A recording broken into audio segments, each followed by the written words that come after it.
नमस्कार दोस्तों, मेरा नाम है शिवम।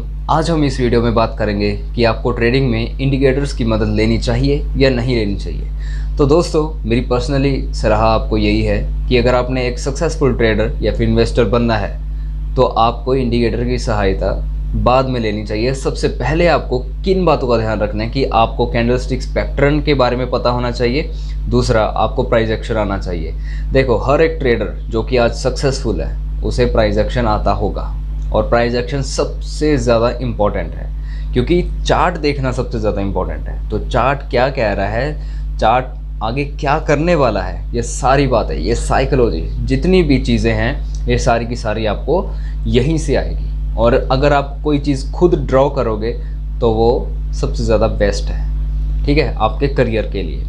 क्योंकि जो इंडिकेटर है वो सिर्फ कंफर्मेशन के लिए यूज़ किए जाते हैं, लेकिन एक बिगिनर उसे मान लेता है कि मेरी ट्रेडिंग बहुत ज़्यादा इजी हो जाएगी अगर मैं इसे यूज़ करूँगा किसी भी इंडिकेटर को। क्योंकि इंडिकेटर्स बहुत सारे इन्होंने बना रखे हैं। तो कुछ इंडिकेटर ऐसे भी हैं जो कि हम लगाते हैं यहाँ पे, तो वहाँ पे लिख कर आ जाता है बाय, तो वो बाय कर लेते हैं। तो जहाँ पे सेल लिख कर आ जाता है वहाँ पे सेल कर देते हैं। लेकिन लाइव मार्केट में वो इंडिकेटर्स वैसे मूव नहीं करते जैसे कि वो दिखाते हैं। जैसे कि अभी मैं आपको एक इंडिकेटर लगा के यहाँ पे दिखाता हूँ, जो कि मैंने बहुत टाइम पहले इसे देखा था।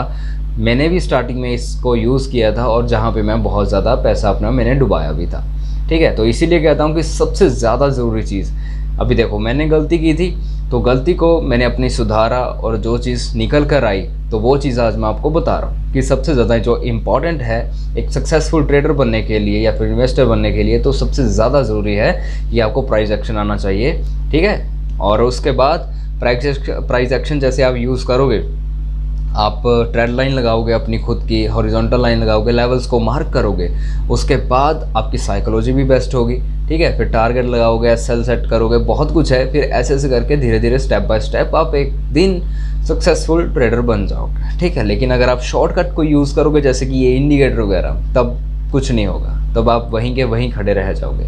तो जैसे कि एक मैंने जो स्टार्टिंग में एक इंडिकेटर यूज़ किया था उसका नाम था ट्रेंड लाइन विद ब्रेक्स। जैसे कि अभी मैंने इसे लगा रखा है, ये मैं अनहाइड कर देता हूँ। तो ये इंडिकेटर कुछ ऐसा कमाल करता है। मतलब अभी तो देखो स्क्रीन पे अभी आपको बहुत अच्छा खासा ये नज़र आ रहा है कि बाय कर लो तो ये ऊपर भी जा रहा है, सेल कर दो तो ये नीचे भी आ रहा है, ठीक है। जिसे देख के हमें लगता है कि हाँ भाई ये तो भाई क्या चीज़ है, ये बवाल चीज़ है, बवाल चीज़, कि जहाँ पे हम बाय कर रहे हैं ये बता रहा है, हमें तो कोई कुछ सोचने की ज़रूरत नहीं है, कुछ करने की ज़रूरत नहीं है। अभी ज़रा आप खुद सोचो, अगर पैसा कमाना इतना ज़्यादा इजी होता तो हर कोई यहाँ पे सक्सेसफुल होता। 90% 95% जितने लोग यहाँ पे पैसा डुबा के बैठे हैं, तो ऐसा होता ही ना, राइट। तो इसलिए कहता हूँ कि जो इंडिकेटर्स हैं इनकी सहायता लेना छोड़ दो, ये बकवास चीज़ होती है, ये कुछ नहीं होता। मेनली आपको आना चाहिए प्राइस एक्शन। अभी देखो लाइव में आपको करके दिखाता हूँ ये चीज़। देखो ये इंडिकेटर कैसे हमें फुद्दू बना देते हैं। अभी देखो, जैसे कि इसने यहाँ पे बी लिख दिया ग्रीन कलर में, मतलब बाय सिग्नल। अभी यहाँ पे जैसे मैंने बाय कर लिया, और यहाँ पे देखो अभी, लेकिन ये कह रहा है कि बाय, ठीक है, जबकि बाय की पोजीशन तो नीचे से थी। अगर मेरे को प्राइस एक्शन आता होता तो मैं यहाँ पे अपना बाय करता ना, लेकिन चलो कोई बात नहीं, इसने यहाँ पे बाय लिख दिया और यहाँ पे मैंने बाय कर भी लिया, एग्जाम्पल है मानो। लेकिन जो ये इतनी बड़ी रेड कैंडल है, इसका क्या, ये पता भी क्या कर रही है। अभी मैं आपको प्राइस एक्शन लगा के दिखाता हूँ यहाँ पे कि ये इंडिकेटर बाय करवा रहा है, लेकिन हमारी जो साइकोलॉजी है, एक सक्सेसफुल ट्रेडर की जो साइकोलॉजी है, और उसे यहाँ पे क्या चीज़ नज़र आ रही है, और वो चीज़ आपको मैं दिखाता हूँ, ध्यान से देखना। अभी जैसे मैंने आपको एंट्री लेना सिखाया था, करवाया था, अभी ये चीज़ देखना। अभी जैसे इसको मैंने रिमूव कर दिया है, अभी मैं यहाँ पे लेवल्स मार्क करता हूँ। देखो ये एक मैंने रेजिस्टेंस मार्क किया और ये एक मैंने स्पॉट मार्क किया। देखो मैं स्टार्टिंग में ही लगा रहा हूँ, मैं बहुत सारे स्पॉट या रेजिस्टेंस नहीं लगाऊंगा। अभी देखो सिंपल सी एक बात है कि ये एक हाई था और यहाँ से मार्केट नीचे आई। ये देखो ये वाला स्पॉट तक मार्केट नीचे आई, मतलब ये वाला जो लेवल था, तो यहाँ से फिर से ये रिवर्स हो गई है, ठीक है। अभी जो यहाँ से बायर्स उठे, ठीक है, ये एक स्पॉट पे लाइन, एक स्पॉट जोन पे एक ग्रीन कैंडल यहाँ पे बनी है, तो यहाँ पे बाइंग जो है वो उठ चुकी है नीचे। आप वॉल्यूम भी देखो अच्छा खासा है, तो बाइंग यहाँ पे उठ चुकी है, तो बाय करना यहाँ पे बनता है। स्टॉप लॉस हमारा यही लेवल रहेगा कि कोई कैंडल अगर नीचे को क्रॉस करके क्लोज कर देती है तो हम एग्जिट कर देंगे, सिंपल सी बात। जो हमारा टारगेट रहेगा वो रहेगा ये वाला, जहाँ से पुट वालों की एंट्री स्टार्ट हुई थी, तो टारगेट कॉल वालों का उनकी एंट्री तक रहेगा। ठीक है, जैसे कि ये हिट भी हो गया, जैसे कि ये ट्रैप भी हो गए। ठीक है, क्लियर। सबसे पहले यहाँ से बाय वाले उठे थे, यहाँ से यहाँ तक गए।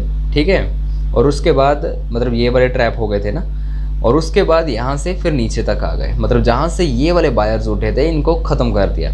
फिर यहाँ से अभी ये वाले पुट वालों को ख़त्म करने के लिए फिर से ऊपर चला गया। ठीक है, अभी जो इंडिकेटर था वो तो यहाँ पे हमें बता रहा था कि बाय कर लो, लेकिन यहाँ पे आप ज़रा देखो कि इस लेवल को इस कैंडल ने क्रॉस करके क्लोज नहीं किया है, मतलब प्रॉपर ब्रेकआउट नहीं आया, यहाँ पे फेक ब्रेकआउट आया है। तो फेक ब्रेकआउट जब ये आया है तो यहाँ पे एंट्री भी नीचे की बन चुकी है। ठीक है, तो इसका जो टारगेट है पुट वालों का यहाँ पे फिर से अगेन, तो उसका टारगेट ये वाला रहेगा जहाँ से कॉल वालों की एंट्री स्टार्ट हुई थी। ठीक है, तो ये वाला टारगेट रहेगा। तो अभी प्राइस एक्शन कुछ और कह रहा है जो कि बिल्कुल राइट है, प्राइस एक्शन कभी रॉन्ग नहीं हो सकता। ठीक है, तो प्राइस एक्शन कुछ अलग कह रहा है, लेकिन जो इंडिकेटर है वो कुछ अलग कह रहा है। सो देखो, मैं इसी चीज़ को आपको क्लियर करना चाहता हूँ कि इसीलिए आपने कभी भी इंडिकेटर वगैरह की सहायता कुछ नहीं लेनी, वो बकवास होते हैं और कुछ नहीं। और यहाँ पे हम एक और इंडिकेटर जैसे लगा के देख लेते हैं, मूविंग एवरेज। मूविंग एवरेज जैसे बहुत ज़्यादा फेमस इंडिकेटर है, मूविंग एवरेज सिंपल। ये देखो, ये मैंने सिंपल मूविंग एवरेज यहाँ पे लगा दी है, और यहाँ पे हम देख लेते हैं कि क्या पोजीशन यहाँ पे बन रही है। ये 9 मूविंग एवरेज है 9 की। तो ये देखो, ये इंडिकेटर, सारे इंडिकेटर, अभी वो इंडिकेटर जो था पिछले वाला वो यहाँ पे एंट्री बता रहा था, अभी ये वाला जो इंडिकेटर है वो यहाँ पे एंट्री बता रहा है, लेकिन हमारा जो प्राइस एक्शन है वो इससे भी पहले एंट्री बता रहा है। ये देखो, तो प्राइस एक्शन में ज़्यादा फ़ायदा हुआ ना, जो सबसे पहले इंडिकेटर लगाया था वो इस कैंडल पे एंट्री दे रहा था, मूविंग एवरेज इस कैंडल पे दे रही है, और जो हमारा प्राइस एक्शन है वो बिल्कुल यहाँ पे है। तो इसीलिए प्राइस एक्शन आप फॉलो करिए, ये इंडिकेटर के चक्कर में आपने नहीं पड़ना है बिल्कुल भी। ठीक है, और एक और इंडिकेटर है जो बहुत ज़्यादा पॉपुलर है, RSI लगा लेते हैं, RSI लगा लेते हैं जी। ये देखो, इसे मैं एक बार सेट और कर लेता हूँ। देखो, RSI अगर आपने लगानी है तो बिल्कुल ये 70 की जगह 60 करना है, और मिडल बैंड आपका 0 रहेगा, हमने इसे यूज़ नहीं करना, और ये रहेगा आपका 40। सिंपल क्लियर, बस, और कोई भी चेंज करने की ज़रूरत नहीं है। तो जहाँ पे आप यहाँ पे देख रहे हो कि येलो लाइन नीचे है और जो ब्लू लाइन है वो 60 के अंदर क्रॉस कर चुकी है। ये जो 60 वाला लेवल है ना, ये देखो, ये देखो, ये 60 का जो लेवल है ये इसके अंदर आ गई है। जब भी कोई, ये देखो, जब ये ऊपर जा रहा था, जब इसने ऊपर की तरफ 60 क्रॉस किया, तब होता है कि RSI में 60 क्रॉस कर चुका है और अब ये फटेगा, लेकिन ऐसा नहीं हुआ। ये अगेन से एंटर कर गया अंदर की तरफ, और इसने एंट्री भी पुट वालों की यहाँ पे बना दी है। वहाँ पे मार्केट क्लोज हो गई, नहीं तो नीचे का पटाखा फूटना था। खैर, अब हम मंडे को देखेंगे कि क्या होता है क्या नहीं, लेकिन इस वीडियो में मैंने सिर्फ आपको प्रूफ के साथ दिखाना था कि इंडिकेटर्स जो होते हैं वो इतने ज़्यादा सक्सेसफुल नहीं हैं जितना कि प्राइस एक्शन है। तो आप प्राइस एक्शन पे मेहनत करो, इंडिकेटर की सहायता बिल्कुल मत लो। ठीक है, अगर इसकी सहायता लेनी है तो आपको एक इंडिकेटर मैं देता हूँ, RSI, जो कि आपने स्विंग के लिए यूज़ करना है। वो इंडिकेटर स्विंग ट्रेडिंग के लिए अच्छा खासा चल जाता है, 70% बहुत अच्छा मूव कर लेता है, जिसको मैंने देखा है।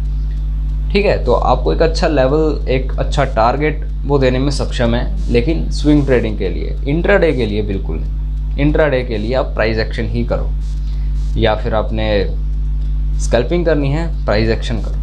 ठीक है, इंडिकेटर नहीं। धन्यवाद।